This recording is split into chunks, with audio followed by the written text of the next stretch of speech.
Hello students, welcome back to this YouTube channel let's learn with Rajneesh sir classes. तो कैसे हो आप सभी? मस्त और बढ़िया होगे। आज के एक नए लेक्चर में आपका बहुत बहुत स्वागत है मेरे भाई। क्लास 12th का ये चैप्टर है इलेक्ट्रोकेमिस्ट्री। ठीक है, इलेक्ट्रोकेमिस्ट्री सर ये किस क्लास का चैप्टर है? आपने थंबनेल में देखा होगा कि ये किस क्लास का चैप्टर है मेरे भाई? क्लास 12th का चैप्टर नंबर 3। ठीक है, समझ में आ गया? Very good sir. First of all ये समझाइए कि what is meant by electrochemistry. Electrochemistry is the branch of chemistry. मेरे भाई ये तो सबको पता है कि केमिस्ट्री में पढ़ रहे हैं तो ये केमिस्ट्री का ही ब्रांच है, लेकिन सर इसमें अपन पढ़ते क्या है ये बताइए। आपको सबको पता होना चाहिए कि electrochemistry is a branch of chemistry in which we will study about the relationship between chemical energy and electrical energy of redox reaction. क्या बोला सर आपने? फिर से बोलो। देखो, इलेक्ट्रोकेमिस्ट्री मेरे भाई एक तरीके का आपको यह पता होना चाहिए कि केमिस्ट्री की ब्रांच है जिसमें अपन क्या करते हैं, रिलेशनशिप पढ़ते हैं। किसके बीच में, किसके किसके बीच में रिलेशनशिप के बारे में अपन स्टडी करेंगे। Electrical energy and chemical energy of redox reaction. समझ में आ गया? बहुत इजी वे में समझा। सर आप इलेक्ट्रोकेमिस्ट्री में क्या क्या पढ़ाने वाले हो? देखो मेरे भाई, मैं आपको पहले बात तो कंडक्टेंस के बारे में पढ़ाऊंगा। ठीक है, कंडक्टेंस के बारे में पढ़ाऊंगा। उसके बाद मेरे भाई आपको मैं गैल्वेनिक सेल क्या होता है, गैल्वेनिक सेल का नाम क्या क्या, अनदर नेम इलेक्ट्रोकेमिकल सेल, ठीक है, वोल्टेइक सेल, ये सारा कुछ अपन पढ़ेंगे, सब कुछ एक ही है। उसके बाद मैं आपको मेरे भाई इलेक्ट्रोलाइसिस पढ़ाऊंगा, इलेक्ट्रोलाइसिस वाली टर्म्स पढ़ाऊंगा। तो सबसे पहले हम लोग क्यों ना स्टार्ट करते हैं कंडक्टेंस इन इलेक्ट्रोलाइटिक सोल्यूशन। कंडक्टेंस इन इलेक्ट्रोलाइटिक सोल्यूशन। क्या बात है सर, क्या बात है सर, है ना? कंडक्टेंस इन इलेक्ट्रोलाइटिक सोल्यूशन। कैमरे में दिख रहा है कि नहीं दिख रहा? दिख रहा है ना? Very good. अपन क्या किए, इलेक्ट्रोकेमिस्ट्री का डेफिनेशन लिखा। Very good. कंडक्टेंस में सबसे पहले हमने स्टार्ट किया कि conductance in electrolytic solution. First of all ये टॉपिक सीखने से पहले अपन कुछ बेसिक टर्म के बारे में बात करेंगे। फर्स्ट ऑफ ऑल ये टॉपिक सीखने से पहले अपन कुछ बेसिक टर्म्स के बारे में बात करेंगे जो आप छोटे क्लासेस में पढ़ चुके हैं। ठीक है सर, कौन सी वो टॉपिक होने वाली है मेरे भाई? ओम्स लॉ सबसे पहले स्टार्ट करते हैं। सर ये ओम्स लॉ क्या होता है? अगर आपको पता है तो वेरी गुड, अगर नहीं पता तो कोई बात नहीं, यहां बने रहो, समझ में आ जाएगा। इसको नोट करते हुए चलना मेरे साथ, समझ में आ रहा है? ठीक है, चलिए सर ये ओम्स लॉ क्या होता है ये बताइए। देखो पहली बात तो ये कि कांस्टेंट टेम्परेचर होगा। कांस्टेंट टेम्परेचर होता है सर। टेम्परेचर क्या होगा सर? कांस्टेंट होता है and current is directly proportional to the potential difference. क्या बात है sir? At constant temperature current is directly proportional to the potential difference. This is the relation of Ohm's law. आपको यह पता होना चाहिए कि ओम्स लॉ क्या है। This can be also written as this. अपन ऐसे भी तो लिख सकते हैं कि I is directly proportional to V है, तो क्या अपन V is directly proportional to I नहीं लिख सकते? क्या, क्यों नहीं लिख सकते सर? चलो, अगर मेरे भाई डायरेक्टली प्रोपोर्शनल हटा देते हैं तो एक कांस्टेंट टर्म आ जाएगा R और ये वाला I। That means V is equal to R I हो जाएगा। Potential difference is equal to the product of resistance and electric current. अच्छा सर ये बताओ कि अगर I इज इक्वल टू लिखना चाहें तो V बाई आर नहीं लिख सकते क्या? क्या V बाई आर नहीं लिख सकते क्या सर? क्या V बाई आर नहीं लिख सकते? बताओ दो मेरे भैया, क्या नहीं लिख सकते? क्या नहीं लिख सकते? क्यों नहीं लिख सकते यार? रिलेशनशिप है, रिलेशनशिप है, रिलेशनशिप है। चलो I is equal to V by R. अपन ऐसे भी बोल सकते हैं कि किसी कंडक्टर में क्या होगा, जो करंट फ्लोइंग होता है वो इक्वल हो जाएगा, इक्वल होता है the ratio of voltage and resistance के। That is also known as Ohm's law. ठीक है, अकॉर्डिंग टू ओम्स लॉ अपन ये भी बोल सकते हैं कि जो करंट फ्लोइंग होता है किसी कंडक्टर में वो इक्वल होता है किसके? The ratio of voltage and resistance. ऐसे भी लिख सकते हो, ऐसे भी लिख सकते हो। ठीक है, the rate of flowing of electric current in a conductor is equal to the ratio of potential is ratio of voltage and resistance. यहां से भी कॉपी पेस्ट कर लो। यानी कि आपको ओम्स लॉ समझ में आया कि नहीं? चलो ओम्स लॉ आने के बाद मेरे भाई अपन बात करेंगे रेजिस्टेंस के बारे में, ठीक है। ओम्स लॉ देखो, जनरल नॉलेज दे रहा हूं आपको भी, जनरल चीजें पढ़ा रहा हूं कि ये टर्म्स मेरे भाई आपको आने चाहिए, तो आने चाहिए। समझ में आ रहा है कि नहीं आ रहा? Very good. चलो उसके बाद सर क्या पढ़ाओगे आप? उसके बाद सेकंड टर्म्स पढ़ने वाले हैं रेजिस्टेंस के बारे में। रेजिस्टेंस के बारे में सर, रेजिस्टेंस को कैपिटल आर से दिखाते हैं। Very good. चलो किसी भी कंडक्टर के पास ये टेंडेंसी होती, कोई सब्सटेंस है, ठीक है, सब्सटेंस की मैं बात करता हूं, the tendency of any substance to oppose the electric current through it. मतलब ये सब्सटेंस है, अगर इसके अंदर इलेक्ट्रिक करंट जा रही है तो ये रेजिस्टेंस का काम क्या है कि ये अपोज करता है करंट का, ठीक है, अपोज करता है करंट का। जैसे बोलता है कि बेटा तू नच जा, है ना, इसके अंदर जाने से रोकने का काम करता है, रोकने का काम करता है, इलेक्ट्रिक करंट का अपोज करने का काम करता है। दैट मीन्स ये रेजिस्टेंस होता है। तो बहुत इजी वे में बात कर लिया अपन ने, बहुत इजी वे में। अगर मेरे भाई इसकी यूनिट की बात करें, इसकी यूनिट की बात करें तो मेरे भैया ओम होता है। क्या होता है? ओम होता है। आप ऐसे लिख सकते हो, कोई दिक्कत नहीं। यानी कि रेजिस्टेंस का डिफिनीशन एंड आपको क्या पता होना चाहिए? यूनिट पता होना चाहिए। सर अभी जस्ट आपने एक फॉर्मूला पढ़ाया था, एक जस्ट फॉर्मूला पढ़ाया था कि V is directly proportional to I, है ना, पढ़े थे कि नहीं पढ़े थे? तो V is equal to R I, अभी जस्ट पढ़ा था हम लोग ने। तो ये बताओ R is equal to V by I नहीं हो सकता क्या? V बाई आई नहीं हो सकता क्या? एकदम इजी वे में मैंने पढ़ाया, एकदम इजी वे में मैंने पढ़ाया कि R is equal to V by I हो जाएगा। समझ में आया? यानी कि मेरे भाई रेजिस्टेंस का आपको डिफिनीशन पता होना चाहिए, रेजिस्टेंस की यूनिट पता होनी चाहिए कि मैं अगर कभी बोलूं 3 ओम 4 ओम 5 ओम तो आपको यह बात पता होना चाहिए कि इसका रेजिस्टेंस 2 ओम है। ओम किसकी यूनिट है? रेजिस्टेंस की यूनिट है। OHM लिखो, अदरवाइज ये सिंबल देखने को मिल सकता है। Formula V is equal to R is equal to V by I होता है।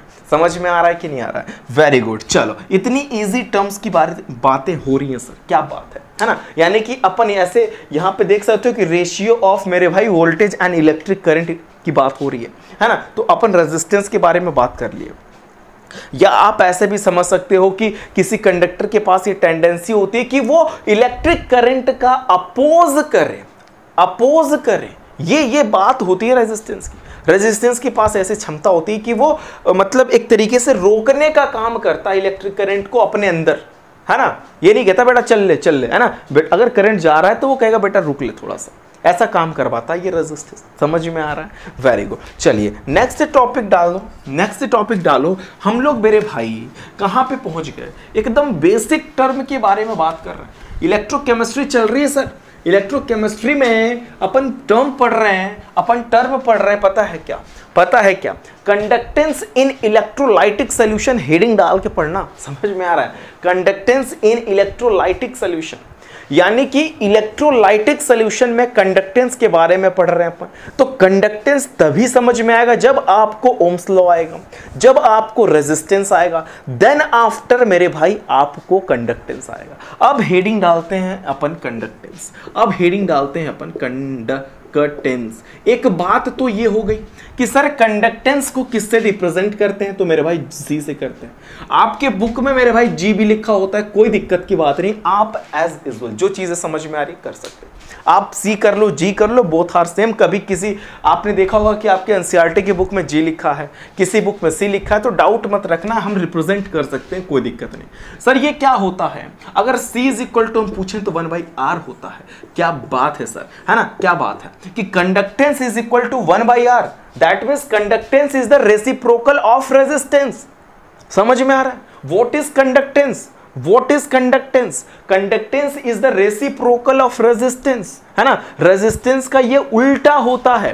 रेजिस्टेंस कहता है बेटा तू मत जा, लेकिन कंडक्टेंस कहता है बेटा निकल। यानी कि अपन बोल सकते हैं कि rate of flow of charge और ions in electrolytic solution, electrolytic solution में rate of flow of charge और ions is known as conductance. क्या बात है सर, है ना। उसमें ये अपोज करने का काम करते थे, और कंडक्टेंस क्या करते हैं? बोलते हैं कि बेटा उसको मेजर करता है। ये कंडक्टेंस मेजर करता है। आपके पास क्या होगा सुनो, अगर आपके पास कोई इलेक्ट्रोलाइटिक सोल्यूशन है, उसमें दो रॉड होंगे, एनोड और कैथोड होगा, ठीक है। पॉजिटिव वाला टर्म जो होता है नेगेटिव, सुनो, पॉजिटिव आयन नेगेटिव प्लेट की तरफ जाएगा, नेगेटिव आयंस पॉजिटिव प्लेट की तरफ जाएंगे। समझ में आ रहा है क्या बोल रहा हूं मैं? ये चीजों को कौन कितनी तेजी जाएगा, मतलब ये सारा कुछ मेजर करता है अपना कंडक्टेंस। ये कंडक्टेंस का डिपार्टमेंट है, बोल के ही लग रहा है कि भाई कंडक्ट कराने का काम करेगा। कंडक्टेंस जो होता है ये क्या करता है कि इलेक्ट्रोलाइटिक सॉल्यूशंस में rate of flow of charge और आयंस की बात करता है कि कौन कितना तेज फ्लो कर रहा है। पॉजिटिव वाला आयन नेगेटिव प्लेट्स पे कितना तेज जा रहा है, नेगेटिव वाले आयंस पॉजिटिव प्लेट्स पे कितने तेज जा रहा है। यानी कि मेरे भाई कि rate of flow of charge और ions in an electrolytic solution, that means this is the conductance. Otherwise आप ये बोलना कि it is the reciprocal of resistance. Conductance is the reciprocal of resistance, as it is कर लेना, कोई दिक्कत की बात नहीं है, ठीक है सर। चलो, यानी कि C is equal to 1/R हो गया, ठीक है बेटे। चलो, अगर मेरे भाई यूनिट की बात हो जाए सर, अगर मेरे भैया यूनिट की बात हो जाए, तो 1/R है। R की यूनिट अभी जस्ट आपने सर ओम पढ़ाया था, क्या पढ़ाया था? ओम पढ़ाया था। तो मेरे भैया ओम इनवर्स हो सकता है, ठीक है। और तो और मोह लिख सकते हैं, MHO हो गया मोह, ठीक है। चलो, उसके बाद मेरे भाई इसको तो ऐसे भी कर ही सकते हो ना, ऐसे, समझ में आ रहा है? ऐसे लिख देता हूँ मैं यहाँ पे, ठीक है, समझ में आ रहा है? ओम इनवर्स को मेरे भाई ऐसे भी तो लिख सकते हैं, ठीक है, या मोह लिख सकते हैं, मोह। उसके बाद मेरे भाई साइमेन हो सकता है, इसकी यूनिट साइमेन, ठीक है, समझ में आया? कैपिटल S से करते हैं। यानी कि कंडक्टेंस ने क्या कमाल कर दिया। कंडक्टेंस का मतलब बहुत इजी है, रेजिस्टेंस का जस्ट उल्टा। रेजिस्टेंस जो बात बोलेगा कंडक्टेंस बेटा उसका उल्टा बोलता है। समझ में आ रहा है? रेजिस्टेंस कहता है बेटा नहीं जाने का, है ना, कंडक्टेंस कहता है बेटा जाने का। ये बात होती है, कंडक्टेंस उल्टा होता है। मैंने यहाँ पर सिंपली लिख दिया कि conductance is the reciprocal of resistance. तो यूनिट भी क्या होगी? 1/ओम। दैट मीन्स नीचे से ओम ऊपर जाएगा तो ओम इनवर्स मोह बोल सकते हैं, साइमेन भी हो सकता है, एकदम सिंपल टर्म में अपन ने बात किया, कोई दिक्कत नहीं है। आप समझ में आ गया मेरे भाई? बहुत इजी टर्म है, कुछ कोई दिक्कत की बात नहीं सर, एकदम इजी वे में समझ रहे हैं, ठीक है। चलो, उसके बाद मेरे भाई इसको अगर आप C is equal to 1/R या G is equal to 1/R आप एज इट इज लिख सकते हैं, जो भी आपकी इच्छा हो, कोई दिक्कत की बात नहीं है। यानी कि रेजिस्टेंस का जस्ट उल्टा सर आपने कंडक्टेंस में पढ़ाया, ठीक है। अभी सर आप क्या पढ़ेंगे? अभी अपन पढ़ेंगे रेजिस्टिविटी के बारे में, ठीक है। अभी अपन पढ़ेंगे रेजिस्टिविटी क्या होता है। एक हेडिंग डाल दो आप अपने कॉपी में, रेजिस्टिविटी, ठीक है। इसको अपन बोल सकते हैं स्पेसिफिक रेजिस्टेंस, ठीक है सर। ये स्पेसिफिक रेजिस्टेंस को डिफाइन करना है तो सबसे पहले आप ये समझना कि resistance of a conductor is directly proportional to the length of conductor. ये बात आपको पता होना चाहिए, ठीक है। Resistance of conductor is also resistance of conductor is directly proportional to the length of conductor. Resistance of conductor is inversely proportional to the area of conductor. क्या बात है सर। अगर मेरे भाई दोनों इक्वेशन को कंबाइन किया जाए, दोनों को अगर कंबाइन करते हैं तो ये बताइए, रुको थोड़ा मार्कर हल्का चल रहा है, एक सेकेंड, ठीक है। तो अगर दोनों को कंबाइन करें तो यहाँ पे मेरे भाई रो आ जाएगा, एक कांस्टेंट टर्म आएगा रो, और ये वाला, ठीक है, ये वाला जो 1 था और ये L, मतलब दैट मीन्स यहाँ पे हो जाएगा L, क्या हो जाएगा? L/A। यानी कि R is equal to L/A हो गया सर, ठीक है। R का मतलब रेजिस्टेंस ऑफ कंडक्टर, L मतलब लेंथ ऑफ कंडक्टर, A मतलब एरिया ऑफ कंडक्टर हो गया, एरिया ऑफ कंडक्टर बोल रहा हूँ, एरिया ऑफ क्रॉस सेक्शन है, ठीक है, cross sectional area of conductor, sorry अभी मैंने कुछ और लग रहा है बोला है, बस आप लोग याद कर लेना, cross sectional area of the conductor, ठीक है। A4 होता है cross sectional area of the conductor, ठीक है। इतना बात आपको पता चल गया। रो मतलब होता है मेरे भाई रेजिस्टिविटी, रो मीन्स हो गया रेजिस्टिविटी, या मेरे भाई आप इसको स्पेसिफिक रेजिस्टेंस बोल सकते हैं, दोनों बात एक ही है। अगर आप ये बात समझ गए हों तो थोड़ा सा मैं आगे चलता हूं। अगर मान लीजिए अगर आप मान लीजिए कि लेंथ ऑफ द कंडक्टर जो होगा, लेंथ ऑफ द कंडक्टर जो है 1 सेंटीमीटर हो जाए sir, and area of cross sectional जो हो वो मेरे भाई 1 सेंटीमीटर स्क्वायर हो जाए, तो यहाँ पे भी 1 रखना, यहाँ पे भी 1 रखना, that means R is equal to rho हो जाएगा। यानी कि एक बात समझ में आया, या रो इज इक्वल टू R बोल सकते हैं, एज योर विश। ठीक है, एक बात समझ में आ गया कि रेजिस्टिविटी रेजिस्टेंस के इक्वल हो सकता है when the length of conductor is the 1 centimetre and the area of cross sectional जो होगा वो आपका 1 सेंटीमीटर स्क्वायर हो जाए, then the resistance is become equal to the resistivity. That's it. इतनी बात आपको पता होना चाहिए। ठीक है, चलो सेकेंड बात हम देखते हैं यहाँ पे क्या। ठीक है, एकदम इजी वे में समझ में आ गया एकदम। एक तो ये हो गया R is equal to rho l by A. ठीक है, चलो तो आप लोग ने इससे इसको कर लिया डिराइव, तो एक बात तो समझ ही गए ना। यहाँ पे इसको लाने के लिए R इज इक्वल टू रो करने के लिए हमने क्या किया, हमने ये किया कि लेंथ ऑफ द कंडक्टर जो है अगर 1 सेंटीमीटर हो जाए, area of cross section 1 centimetre square हो जाए, तो मेरे भाई जो रेजिस्टेंस होगा उस कंडक्टर का वो क्या हो जाएगा, उसको अपन बोलेंगे ना कि मेरे भाई ये रेजिस्टिविटी है या स्पेसिफिक रेजिस्टेंस है, वो दोनों आपस में इक्वल हो गए is according to this formula. ठीक है, थोड़ा सा हम लोग इसको अगर आगे प्रोसीड करें यूनिट के लिए, अगर मेरे भाई यूनिट के लिए अगर प्रोसीड करें कि रो की यूनिट क्या होती है, तो फर्स्ट ऑफ ऑल मेरे भाई अपन रो इज इक्वल टू फॉर्मूला निकालने के लिए इसका मल्टीप्लाई इसमें कर दो, तो यहाँ पे मैं लिख सकता हूँ रोयल, ये देखो rho l is equal to RA हो जाएगा कि नहीं हो जाएगा। ठीक है सर, ये बताओ rho is equal to RA by L हो गया, RA बाई L। ठीक है, RA यहाँ पे मल्टीप्लाई में AL है तो वहाँ जाके डिवाइड हो गया, इतना चीज़ आपको पता होना चाहिए। तो रो इज इक्वल टू R की यूनिट होती है ओम, क्या होती है मेरे भाई, ओम होता है। एरिया की यूनिट होती है सेंटीमीटर स्क्वायर, यहाँ पे क्या है एरिया ऑफ क्रॉस सेक्शन का centimetre square, length of the conductor का मेरे भाई सेंटीमीटर होता है, सेंटीमीटर से सेंटीमीटर कैंसिल कर दिया अपन ने, तो यूनिट जो हो गई सर, यूनिट जो हो गई सर क्या हो गया ओम सेंटीमीटर, ओम सेंटीमीटर। बहुत इजी यूनिट अपन ने लिखा, कोई दिक्कत की बात नहीं, एकदम समझ में। ठीक है, चलो बहुत इजी वे में आपने समझाया सर। ठीक है, अभी अपन बात करेंगे ये रेजिस्टिविटी था। ठीक है, अभी अपन बात करते हैं कंडक्टिविटी के बारे में।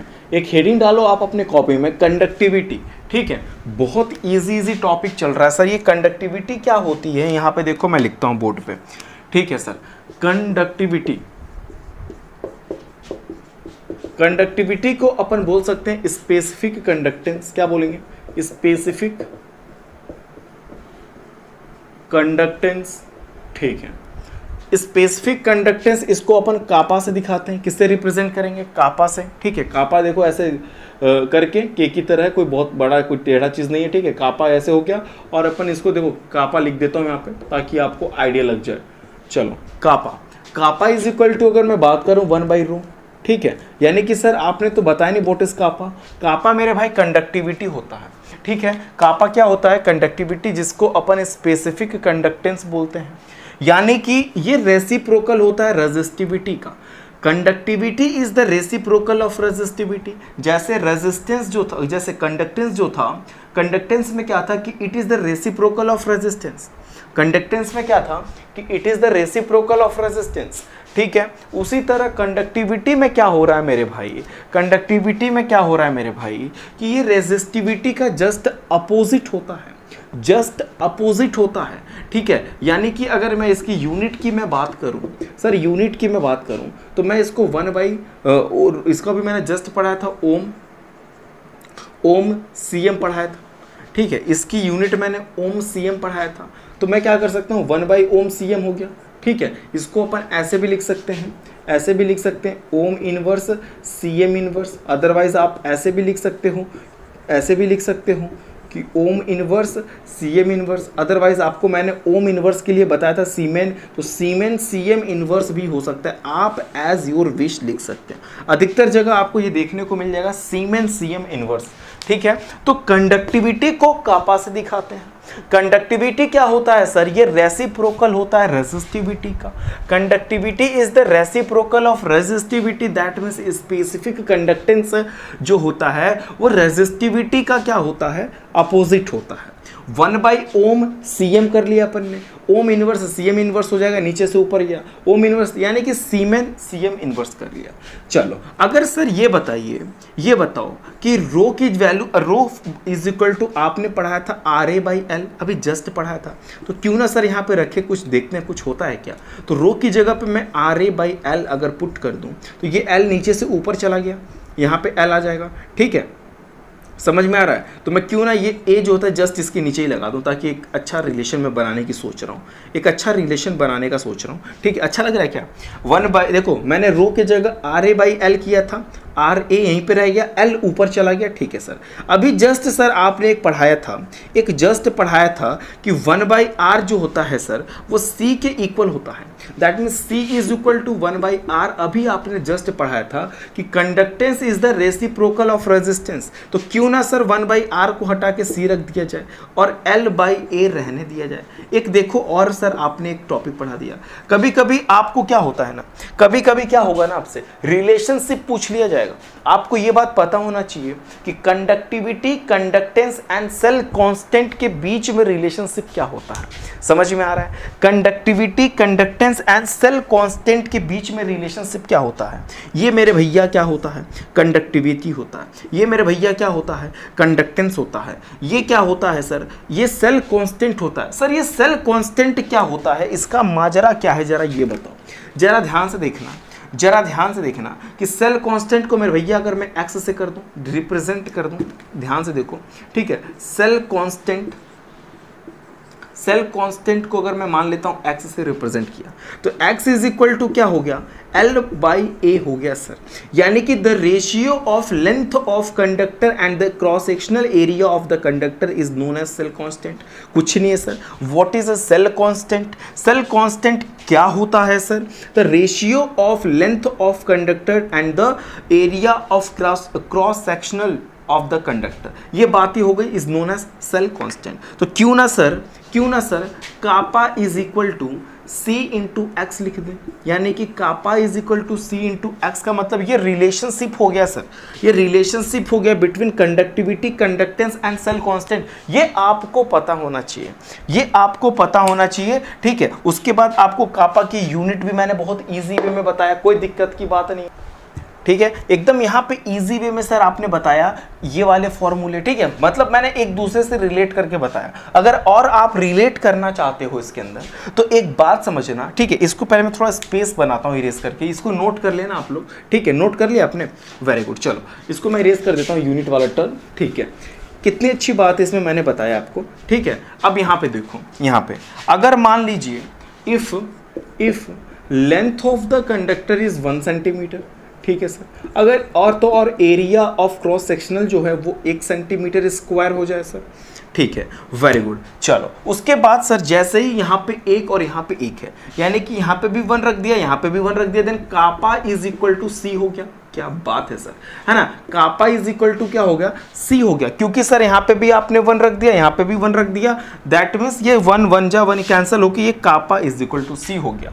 यानी कि अपन बोल सकते हैं if the length of the conductor is 1 centimetre and the cross sectional area of the conductor is 1 centimetre square, then the क्या बोलेंगे कि conductance produce by the conductor is called specific conductance. समझ में आ रहा है। Then the conductance produce by the conductor, या मतलब जो कंडक्टेंस प्रोड्यूस हो रहा है अब इस कंडीशन में, जब 1-1 सेंटीमीटर रखने के बाद, 1-1 सेंटीमीटर करने के बाद, जब हमने 1 सेंटीमीटर वहां पे भी कर दिया और 1 सेंटीमीटर वहां पे भी, तो अपन बोल सकते हैं कि if the length of conductor is 1 centimetre and the area of cross section is 1 centimetre square, then the conductance produce by the conductor. बहुत इजी है, कुछ नहीं है। Then the conductance produce by the conductor, then the conductance produce by the conductor is called, बोल सकते हैं अपन की specific conductance और कंडक्टिविटी, जो भी आप बोलना चाहते हो, ठीक है। यानी कि कंडक्टिविटी क्या होता है, कंडक्टिविटी क्या होता है कि सर ये रेसिप्रोकल होता है रेजिस्टिविटी का, ठीक है।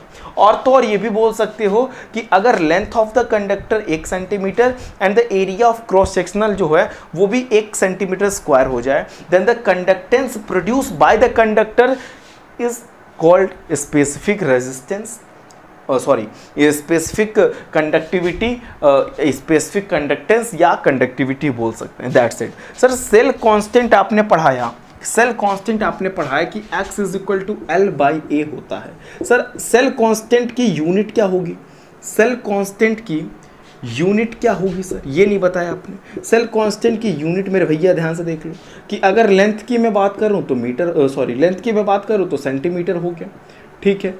एरिया ऑफ क्रॉस सेक्शन की बात करो तो सेंटीमीटर स्क्वायर हो गया, 1 सेंटीमीटर से 1 सेंटीमीटर कट गया, 1/cm बच गया, cm नीचे से ऊपर चला गया तो cm इनवर्स हो गया सर, cm इनवर्स हो गया। यानी कि सर सेल कांस्टेंट की यूनिट होती है cm इनवर्स, सेंटीमीटर इनवर्स, है ना। बहुत इजी वे में अपन ने बात किया, एकदम इजी वे में, यानी कि कंडक्टिविटी और देखो अपन ने क्या क्या बात किया, ओम्स लॉ बताया, रेजिस्टेंस बताया, कंडक्टेंस बताया, रेजिस्टिविटी बताया, कंडक्टिविटी बताया, ये टर्म्स सीखे। रेजिस्टेंस में पढ़े तो तब हम लोग को कंडक्टेंस आया, रेजिस्टिविटी पढ़े तब कंडक्टिविटी आया, बहुत इजी टर्म है।